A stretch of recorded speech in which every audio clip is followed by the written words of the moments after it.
오늘 말씀은 신앙인들에게는 아주 유명한 이야기죠. 아브라함의 생애에 그 정점을 찍는 이야기입니다.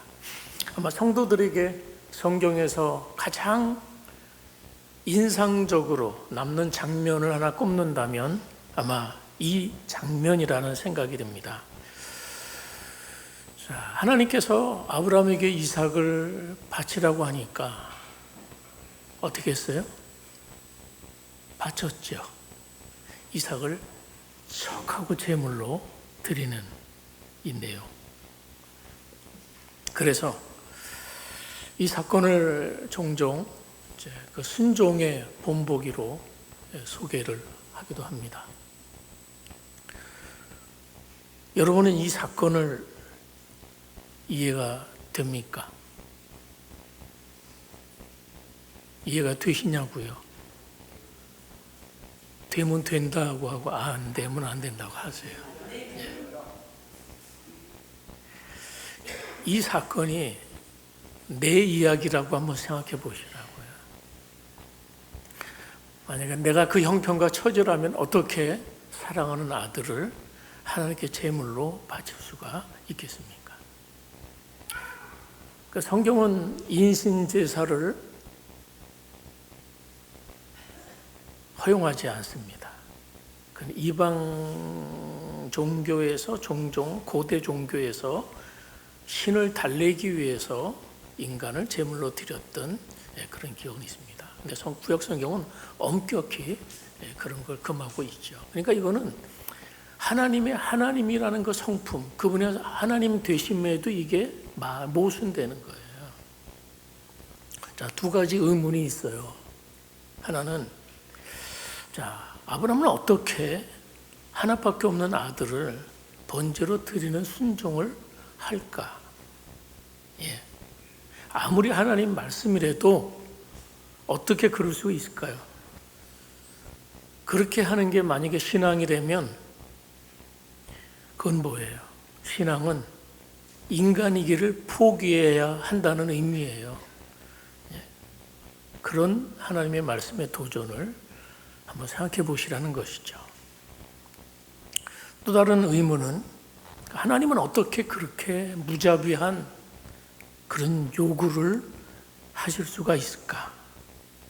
아버지에게 아들은 이 번제라는 게요, 곱게 사람을 잡는 게 아니에요. 사람을 각을 떠서 불에 태워서 번제로 드리는 제사거든요. 그런 끔찍한, 무지막지한, 반인륜적이죠. 우리가 아는 하나님은 절대 그러신 분이 아니거든요. 어떻게 이럴 수 있습니까?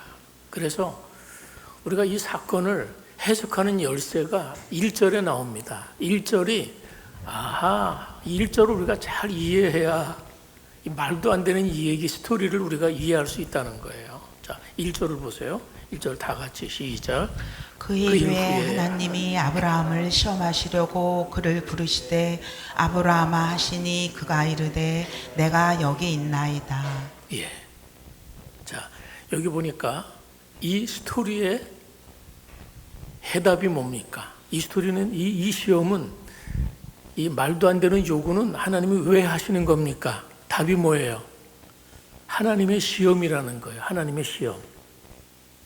하나님께서 아브라함을 시험하시려고 이 사건이 주어지는 겁니다.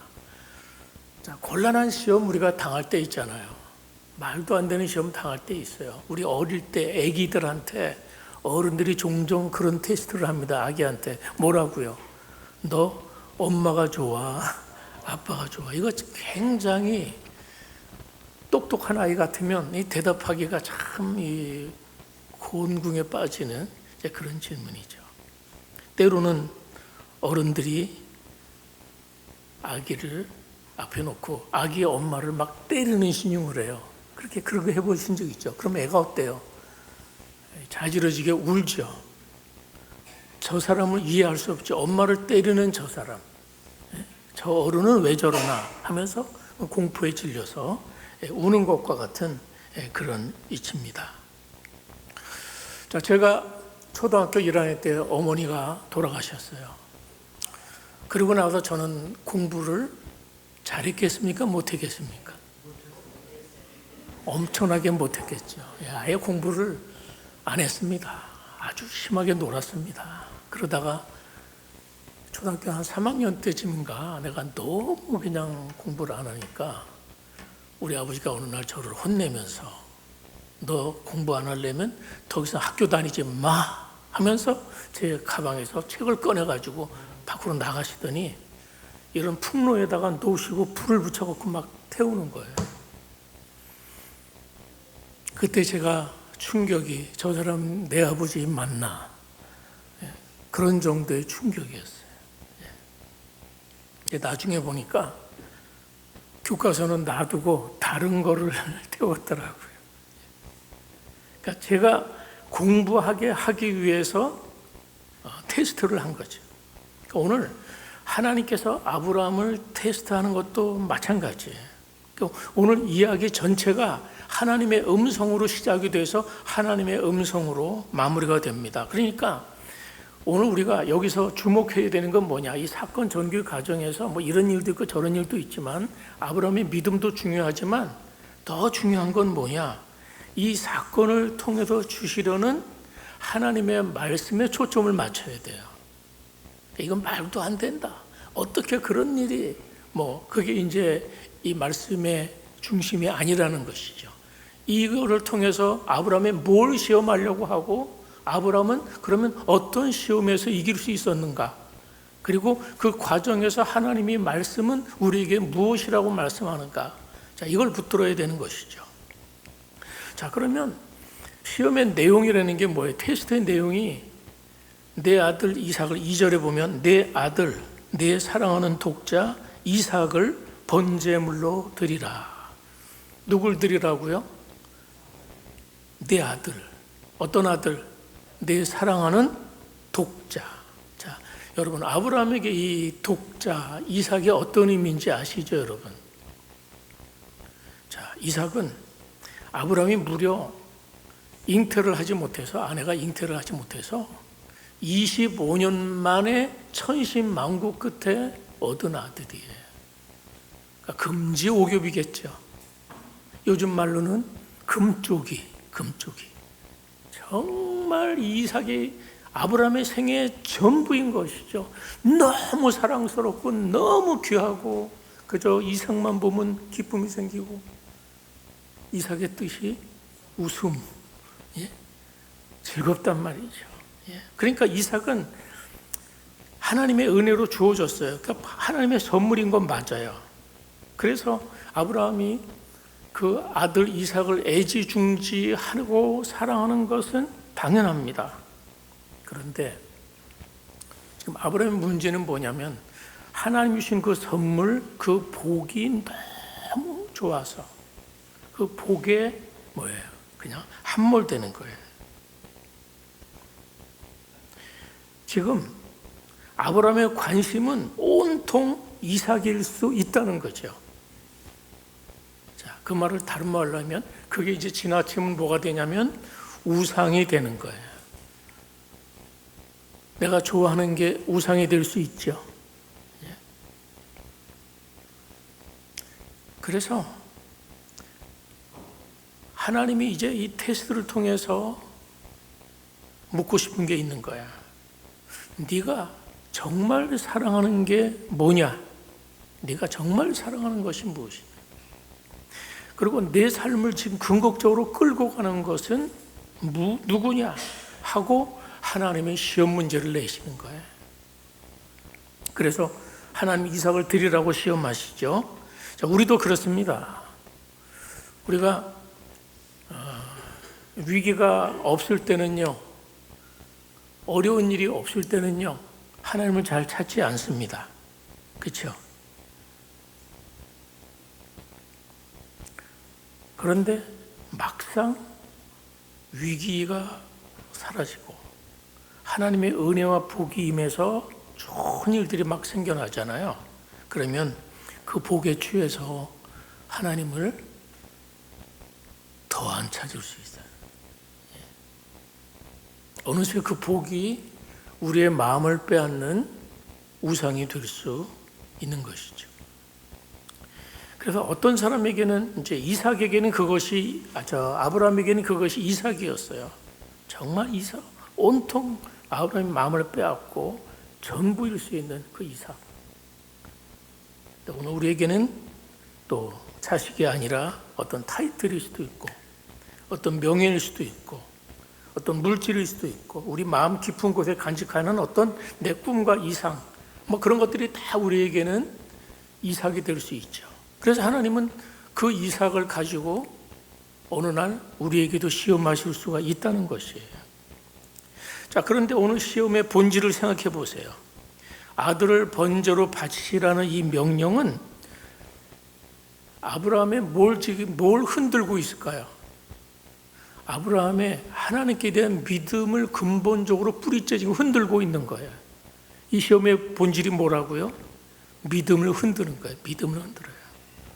자, 지금 시험 때에 오른 아브라함이 믿고 있는 믿음의 내용이 있어요. 자, 아브라함은 그 하나님께 주신 그 이삭이 약속의 아들이라는 걸 믿고 있어요. 자, 약속의 아들이라는 건 뭔지 아세요? 약속의 아들이라는 것은 앞으로 이 이삭을 통해서 세상의 구주이신 그리스도가 오실 것이다 라는 믿음이 있는 것이. 또 그 점에서 이삭에게 온 인류의 구원이 달려있다는 것을 그는 알았어요. 그게 이제 지금까지 아브라함의 믿음이야. 이 이삭은 하나님의 약속의 자녀인데 하나님께서 이삭을 통해서 앞으로 그리스도가 오실 것이고 그리스도는 온 세상을 구원할 구주가 나신다. 이게 아브라함이 믿고 있는 그 믿음의 내용이죠. 자, 그런데 만약 이 이삭을 제물로 번제물로 바쳐서 죽으면 어떻게 돼요? 대를 잇는 것은 고사하고 후손의 약속은 다 종이짝이 되고 그럼 그 구원 역사가 어떻게 이루어질 수 있겠습니까? 그래서 지금 아브라함이 직면하고 있는 이 극한 상황은 자신이 75세에 하나님의 약속을 믿고 갈대아 우르를 떠나서 가나안 땅에 왔죠. 그리고 하나님이 주신 그 약속, 내가 너로 큰 복을 이루고 큰 민족을 이루고 내 후손을 통해서 하시겠다는 이 약속 하나 믿고 지금까지 살아온 그 40여 년의 삶을 전부 흔드는 그런 상황이에요. 지금까지 살아오면서 아브라함은 하나님의 은혜와 선하심들을 경험했습니다. 그런데 지금 오늘 직면한 이 시험은 그 하나님의 은혜, 하나님의 선하심, 그런 경험들을 몽땅 흔들 만한 그런 시험이었다는 거죠. 자, 그래서 아브라함에게 지금 의문은 그거예요. 과연 하나님의 약속은 진실한가? 하나님의 약속은 진실한가? 자, 이삭을 약속의 아들로 주신 분이 누구예요? 하나님이세요. 그런데 또 그 이삭을 번제물로 바치라는 분은 또 누구세요? 또 그분이 하나님이세요. 그러니까 하나님께서 하나님의 약속의 아들이라고 하셨는데 그 하나님의 약속과 지금 충돌이 되는 그런 명령을 주시는 거예요.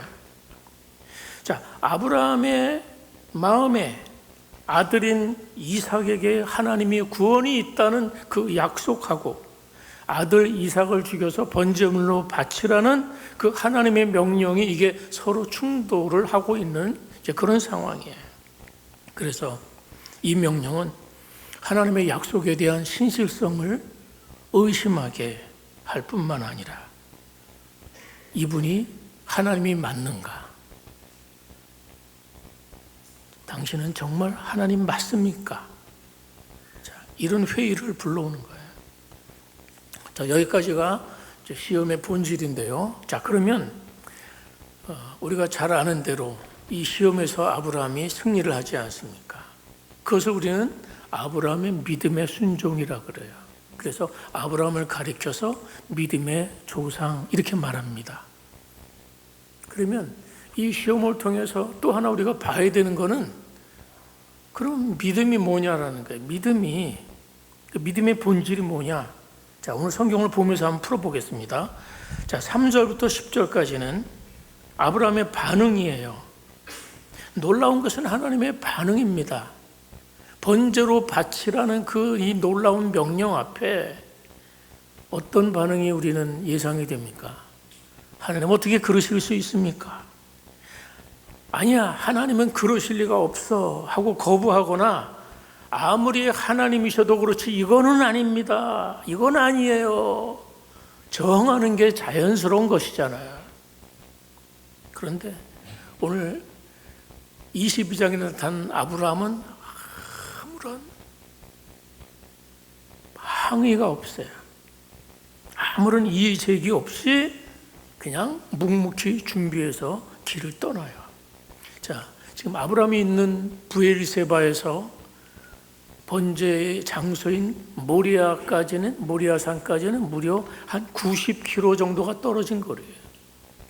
이 90km나 되는 길을 한 3일은 걸어야 닿을 수 있는 이제 그런 거리죠.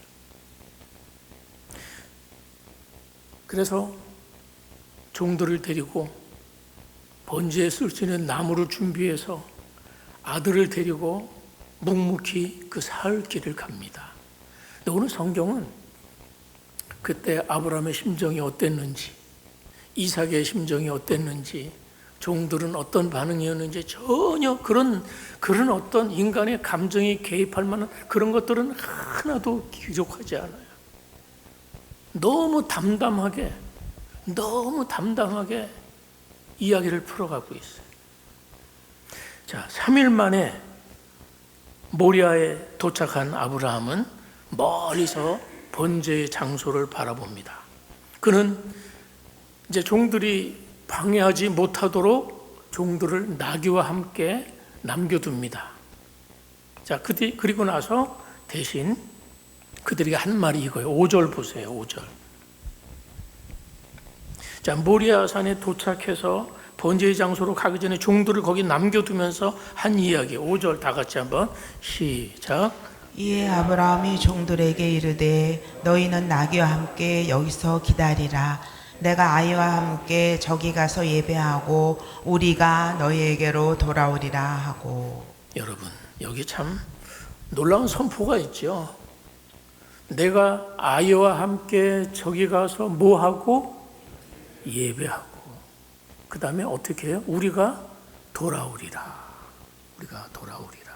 이거 믿음의 선포죠. 성경 한 군데 더 보겠습니다. 히브리서 11장 17절 19절이에요. 히브리서, 네, 이 말씀을 오늘 이 말씀하고 잘 놓고 보세요. 17절. 아브라함은 시험을 받을 때 믿음으로 이삭을 드렸으니 그는 약속들을 받은 자로 돼 그 외아들을 드렸느니라. 그에게 이미 말씀하시기를 내 자손이라 칭할 자는 이삭으로 말미암으리라 하셨으니 19절 다 같이 시작. 그가 하나님이 능히 죽은 자 가운데서 다시 살리실 줄을 생각한지라. 비유컨대 그를 죽은 자 가운데서 도로 받은 것이니라. 자, 아까 우리가 가서 예배하고 올게라고 종들에게 선포했잖아요. 그런데 그 사건을 히브리서는 이렇게 해석을 해요. 이삭이 죽더라도 하나님이 다시 살릴 것을 믿었다. 이렇게 히브리서는 해석을 하고 있는 것입니다. 그래서 제가 믿음의 선포라는 말씀을 드리는 거예요. 자, 그 다음에 종들을 놔두고 단둘이 이삭을 데리고 모리아산으로 올라갑니다. 그 올라가는 도중에 이삭이 이상하게 여겨서 아버지에게 질문을 해요. 7절 다 같이 7절 시작. 이삭이 그 아버지 아브라함에게 말하여 이르되 내 아버지여 하니 그가 이르되 내 아들아 내가 여기 있노라. 이삭이 이르되 불과 나무는 있거니와 번제할 어린 양은 어디 있나이까. 예. 불과 나무는 지금 준비되어 있는데 이삭이 보기에도 재물이 없어요. 재물이. 그러니까 아버지 이 불과 장작하고 이거는 준비를 가는데 번제할 어린 양은 어디 있습니까? 아브라함이 너무나 태연하게 대답을 해요. 자, 8절. 번제할 어린 양은 하나님이 자기를 위해서 친히 준비하시리라. 아들아, 그 제물은 하나님이 준비하실 거예요. 어떻게 이룰 수 있습니까? 어떻게 이룰 수 있습니까, 여러분? 그러니까 아브라함은 답을 이미 알고 있는 거예요. 이거는 하나님의 테스트다. 그 지금은 뭐가 뭔지 이해하지 없지만 하나님이 선하게 역사하실 것에 대한 믿음이 있는 것이죠. 그래서 그는 마침내 이삭을 향해서 망설임 없이 칼을 듭니다. 그게 이제 9절부터 12절 내용인데, 진짜 아들을 올려놓고 묶어서 결박하고 이제 아들을 칼로 내리치려고 하죠. 자, 제가 조금 전에도 말씀드렸지만, 자, 아브라함은 오랜 시간 지금까지 오면서 믿음이 단련되어, 아브라함이 처음부터 이런 믿음이 아니에요. 아브라함도 실수를 많이 했고 하나님 신뢰하지 못해서 여러 번 시행착오를 겪었죠. 그래서 이스마엘을 낳기도 하고 애굽으로 도망을 가기도 하고 이런저런 사고들이 있는데 그때마다 하나님이 나타나셔요. 중요한 삶의 고비 때마다, 자, 창세기 아브라함의 이야기에는 하나님이 7번 나타나셔요.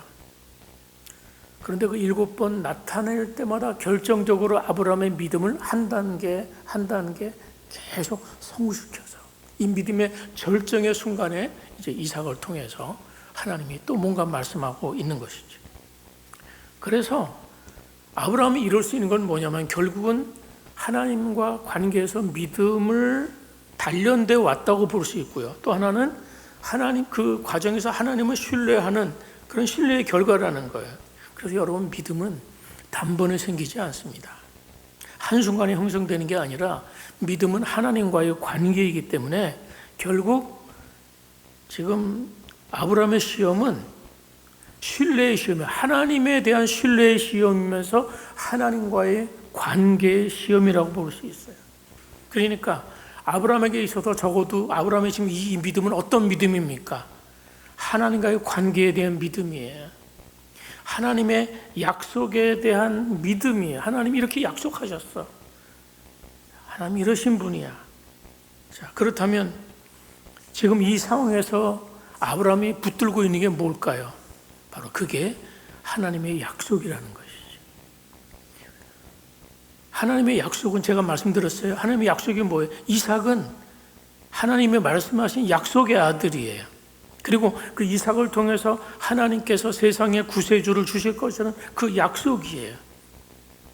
아브라함은 지금 이 순간에도 그 첫 번째 약속을 확실하게 붙잡는 그 믿음 때문에 그 약속을 믿기 때문에 그 믿음은 그 다음 행동으로 갈 수가 있는 것이죠. 과연 하나님은 그 순간 나타나시죠. 그 다음 뭐라고 하셨어요? 아브라함이 칼로 찌르려고 하니까 하늘에서 다급한 음성이 들립니다. 12절 말씀. 자, 12절. 그 순간 칼을 집어서 치려는 찰나에 하나님이 개입하시죠. 12절 다 같이 시작. 그 여호와의 사자가 하늘에서부터 그를 불러 이르시되 아브라함아 아브라함아 하시는지라. 아브라함이 이르되 내가 여기 있나이다 하매. 그 다음 사자가 이르시되 그 아이에게 내 손을 대지 말라. 그에게 아무 일도 하지 말라. 내가 내 아들 내 독자까지도 내게 아끼지 아니하였으니 내가 이제야 내가 하나님을 경외하는 줄을 아노라. 예. 자, 하나님이 두말 없이 순종하면서 독자 이삭을 향해 칼을 드는 아브라함의 모습을 보시고 하나님께서 그의 믿음을 인정하신 것이죠. 그래서 아들까지 바치는 아브라함에게 이렇게 감동하셨어요. 어떻게? 이제야 내가 나를 경외하는 줄을 알았다. 그래서 결국은 어때요? 시험을 통과했다. 이런 얘기예요. 그러니까 여기서 이제 우리가 의문이 풀리죠. 하나님이 그에게 원하시는 것은 아들이 아니에요. 뭘까요? 하나님을 향한 신뢰죠. 그리고 그 하나님에 대해서 계산하지 않는 순종을 원하셨던 거예요. 그래서 그 이후에 보시면 아브라함이 손을 멈추시는 그 하나님의 음성과 함께 수풀에 걸린 순양이 준비되어 있었습니다. 13절. 그래서 결국 아브라함은 하나님이 준비해 놓으신 그 순양, 그 순양으로 번제를 드렸습니다. 그리고 하나님께서 그렇게 하신 그곳 이름을 여호와 이레라고 불렀습니다. 여호와 이레. 무슨 뜻이죠? 하나님이 준비하신다, 이런 뜻이에요. 하나님이 준비하신다. 자, 17절에서 하나님이 그렇게 약속하세요. 자, 17절. 우리가 봉독은 하지 않았지만 17절 같이 봅니다. 시작. 내가 내게 큰 복을 주고 내 씨가 크게 번성하여 하늘의 별과 같고 바닷가의 모래와 같게 하리니 내 씨가 그 대적의 성문을 차지하리라. 자, 하나님의 복을 주시겠다는 건 뭐 어려운 얘기가 아니죠. 근데 마지막 부분, 내 씨가 그 대적의 성문을 차지하리라. 자, 이 말은 아브라함의 씨 가운데서 탄생하실 예수님으로 말미암아서 원수 마귀, 그 대적의 권세를 파신다는 것이에요. 이해하시겠어요? 그래서 내 씨가 그 대적의 성문을 차지하리라. 하나님 나라가 회복되는 것이죠. 18절 보면 또 내 씨로 말미암아 천하 만민이 복을 받으리니 이는 네가 나의 말을 준행하였음이니라 하셨다. 그러니까 결국은 아브라함의 순종은 놀라운 이야기를 우리에게 전해줍니다. 아브라함의 순종은 결국은 한 사람의 순종으로 천하 만민이 복을 받는다는 얘기예요. 그렇죠? 그래서 이 한 사람의 순종이 뭘 의미할까요? 자, 그것은 예수 그리스도의 순종을 의미하고 있습니다. 성경 보겠습니다. 로마서 5장 19절입니다. 이 한 사람의 순종, 아브라함 한 사람의 순종이 놀라운 결과를 가져오지 않습니까? 네, 그 순종은 누구라고요? 5장 19절 다 같이 시작. 한 사람이 순종하지 아니함으로 많은 사람이 죄인 된 것과 같이 한 사람이 순종하심으로 많은 사람이 의인이 되리라. 아멘. 그렇습니다. 한 사람 아담의 불순종으로 많은 사람이 죄인 돼서 아담 때문에 아담 한 사람의 인류의 대표로 불순종해서 우리 모두는 죄인이 됐어요. 그런데 또 한 사람 예수 그리스도의 순종으로 우리가 의인이라는 죄인에서 의인으로 변하는 것입니다. 아버지의 뜻으로 이 세상에 오셔서 십자가에 피 흘려 죽으신 예수님의 순종으로 우리 모두는 하늘의 복을 받은 것이죠. 아브라함이 순종한 결과가 무엇입니까? 아브라함이 이 순종을 통해서 저 이전보다도 그리스도를 더 선명하게 알게 됐다는 것이. 그래서 예수님께서 요한복음 8장 56절에서 이렇게 말씀하셨죠. 너희 조상 아브라함은 나의 때 볼 것을 즐거워하다가 기뻐하였느니라. 여러분 놀랍지 않습니까? 예? 아브라함이 이삭의 그런 사건을 통해서 깨닫게 된 건 그리스도를 더 선명하게. 자, 예수님께서 오셔서 십자가에 죽으신 그 놀라운 사건이 이렇게 놀라운 사랑이구나 라는 것을 누가 알겠습니까? 자식을 죽여본 아브라함이 더 선명하게 아는 것이죠.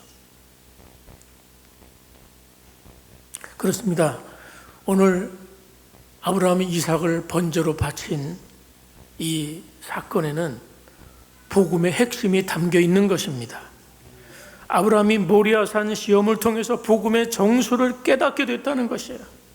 앞으로 아브라함 이해 이삭 후손을 통해서 수천 년 후에 오실 하나님의 아들 예수님이 오르실 골고다 언덕은 바로 이 모리아산, 여기에 십자가가 세워집니다. 여러분 놀랍지 않습니까? 아브라함에게 그 아들에게 손을 대지 말라고 하신 하나님께서 당신의 아들 예수 그리스도를 이 땅에 보내시고 모든 인류를 구원을 위한 희생제물로 바치셨다. 이게 오늘 스토리예요. 인류 구원을 위한 궁극적인 희생제물을 하나님이 친히 준비하신다. 그게 여호와 이레. 하나님이 준비한 그 어린 순양은 장차 오실 예수 그리스도를 보여주는 것이었어요.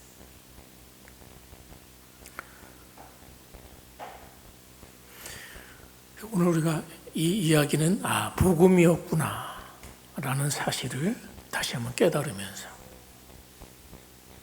자, 그러면서 우리는 오늘 말씀을 이렇게 정리를 했으면 좋겠습니다.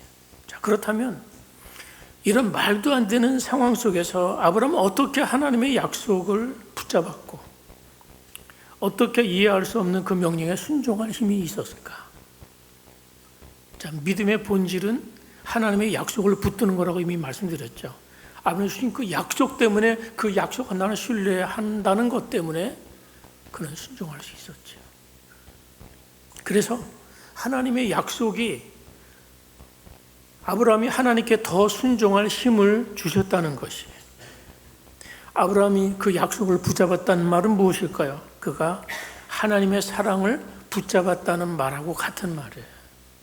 하나님의 약속은 하나님의 사랑입니다. 그래서 하나님의 모든 구약의 약속의 본질이 예수 그리스도 하나님의 사랑이잖아요. 그래서 그 사랑을 로마서 8장 35절 37절에서 바울 사도는 그 하나님의 사랑을 이렇게 이야기하고 있습니다. 35절 같이 읽어볼까요? 시작. 누가 우리를 그리스도의 사랑에서 끊으리요? 환난이나 곤고나 박해나 기근이나 적신이나 이름이나 기록된 바 우리가 종일 주를 위하여 죽임을 당하게 되며 도살당한 얄같이 목임을 박았으며 함과 같으니라. 그러나 이 모든 일에 우리를 사랑하시는 이로 말미암아 우리가 넉넉히 이기느니라. 자, 그러니까 비결은 다른 데 있지 않아요. 그 약속을 주신 하나님을 사랑하는 겁니다. 하나님을 사랑하면 순종할 힘이 생깁니다. 지금 어떤 상황에 처해 있다고 할지라도 하나님의 사랑에서 나를 끊어낼 것은 없다는 것입니다. 하나님 이런 시련 속에서도 하나님의 약속을 붙들기로 작정했다는 것은 자기를 향한 하나님의 사랑에 자기를 붙들어 매는 일을 한 것이죠. 그래서 하나님은 그 약속을 통해서 우리가 그 하나님의 사랑을 알기를 원하시고 그 사랑을 믿고 순종하기를 원하십니다. 그렇습니다. 하나님의 자녀들은요, 하나님의 사랑을 느낄 때 순종하는 거예요. 아브라함이 그 하나님이 주신 그 약속 안에서 하나님의 사랑을 보고 느꼈고, 그것이 아브라함이 하나님을 사랑할 수 있는 힘이었죠. 그 약속의 본질은 하나님의 사랑입니다. 자, 그런데 오늘 말씀에서 우리가 또 하나 기억하고 가야 되는 것은, 포기하기 힘든 그 이삭을 모리아 산에서 하나님께 바치지 않았습니까? 하나님께 바치니까 하나님 어떻게 그 이삭을 도로 돌려주셨다는 거예요. 자, 오늘 우리에게도 마찬가지예요. 우리가 뭔가 하나님께 막 드리는 것 같잖아요. 막 내가 포기한 게 갖고 드린 것 같고, 하나님은 언제나 돌려주신 분이시라는 거예요. 돌려주신. 예. 우리가 참 자식을 사랑하지 않습니까? 아브라함의 이야기만 아니라 누구나 자식을 사랑합니다. 그런데 그 자식을 하나님께 드리면 하나님은 그 자식을 하나님의 자녀로 선물로 주십니다. 이게 포인트예요. 예. 여러분, 우리가 자식을 누구나 다 사랑하죠. 근데 자식을 사랑한다고 해서 다 잘 되는 게 아니라는 거예요. 우리의 자식을 하나님이 준 선물로 인정하고 그 자식을 하나님께 맡길 때, 하나님께 돌려드릴 때 그 자식의 모든 문제는 하나님의 문제가 되는 것입니다. 그래서 하나님이 이끌어 주신 거예요. 뭐 자식만 그렇겠습니까? 하나님께서 도무지 할 수 없는 일을 하라고 우리에게 하실 때가 있습니다. 그래서 어떤 것들이냐면 주로 내가 좋아하는 것들을 내려놓으라고 하실 때가 있어요. 뭐 나쁜 걸 좋아하는 게 아니에요. 나쁜 걸 좋아하는 게 아닌데도 무슨 술이나 담배, 마약 이런 것도 아닌데 어때 하나님께서 내 삶 속에서 그것을 그만두라고 하실 때가 있어요.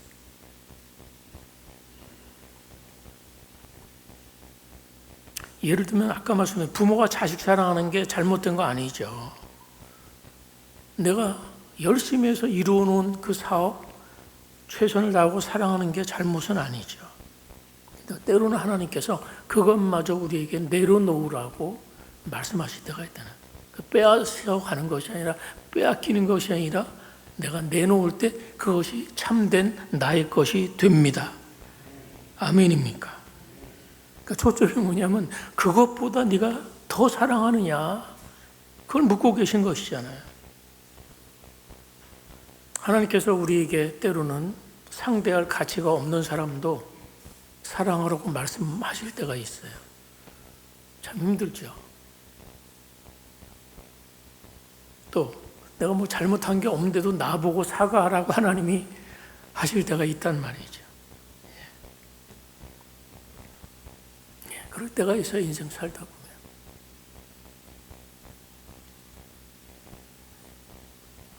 그런데 여러분 분명히 아셔야 되는 건 그거예요. 그러나 순종을 할 수 있다면 그것이 놀라운 축복의 기회라는 사실입니다.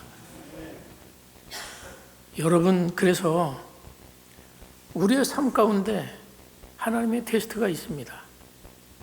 자, 그런 하나님의 테스트가 왔을 때 내가 한 번이라도 더 순종을 했다면 어땠을까요?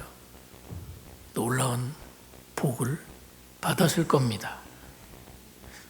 순종했다면 지금과는 비교할 수 없는 하나님이 예비하신 여호와의 일의 복이 있는 줄 믿습니다.